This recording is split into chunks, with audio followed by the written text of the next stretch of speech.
Hello folks, it's David here, the very cold host of Heart and Hand, the Rangers podcast, and I'm talking to you literally just back in the car after Rangers' defeat to Kilmarnock at Ibrox today, and apologies if there's a bit of the 1,000-yard stare in my eyes.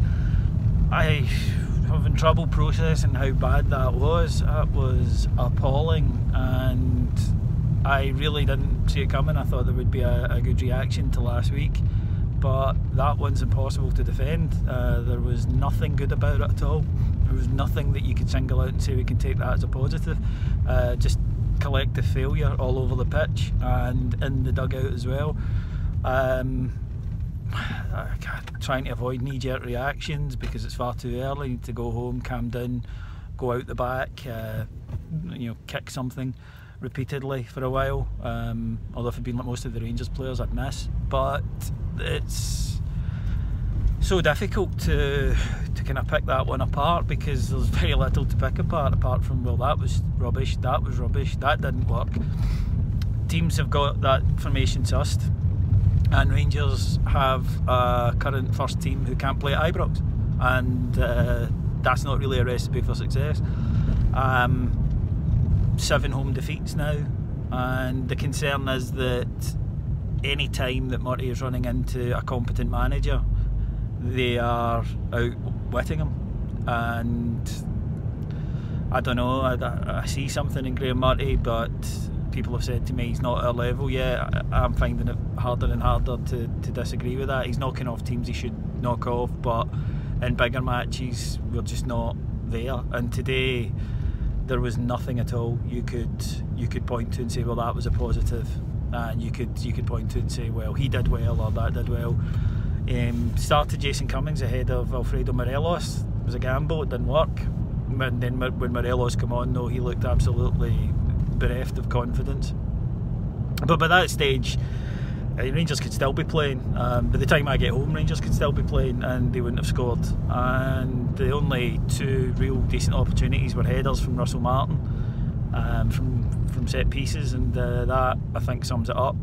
When Rangers try to play this the way that Murty wants them to do, it's great when it works, but when a team has it sussed, like Kilmarnock did today, then it just looks awful, and it did. And he wasn't helped. I really can't be, and I don't want to sit here and put all the blame on the manager, although I do think he got things wrong, but the team today were abhorrent. There's nothing you can say in their defence, and none of them, I think with the possible exception of Greg Docherty, at least I thought tried to make stuff happen. The rest of them need to have a long hard look at themselves, because that was unacceptable on every level. They were outfought by Kilmarnock, they were outthought, they were out-battled, they were outplayed several times. If the boy Brophy could finish, it would have been 2 or 3-0. And there's very little to pick over at the moment with that one, except just a crushing sense of disappointment. This has been Murty's audition, and it's coming to the point where we need to make a decision. I'm not seeing enough now. I think overall there's been times where I've thought, yeah, maybe. As I sit here right now, it's hard to think that, because you look at Clark, you look at Rodgers, and you think they're managers, and that's the difference. And Murty he's got his way of playing. He wants to stick to that, and that's great, but we've had a manager like that in Warburton, and we all know how that ended up. So there's going to be a rough few days, and of course it's always worth losing in the international break, because it's 2 weeks before we get a game, and there's no excuses in the whole fact, they were disappointed from last week. Kelly went out the cup after an epic on Tuesday. There's no excuses, they just were pathetic, and I'm afraid that the team have to take a long hard look at themselves, because that was utterly unacceptable. And I can't blame anyone today for going off at the deep end. I don't think that normally I kind of try to say, well, let's be patient, or let's look at the big picture.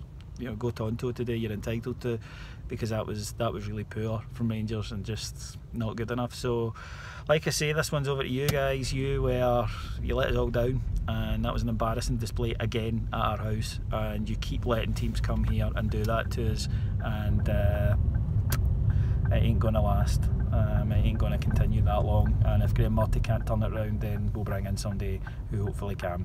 Okay folks, thank you very much for listening. I'll be back with the main pod on Monday night. Till then, take care, bye.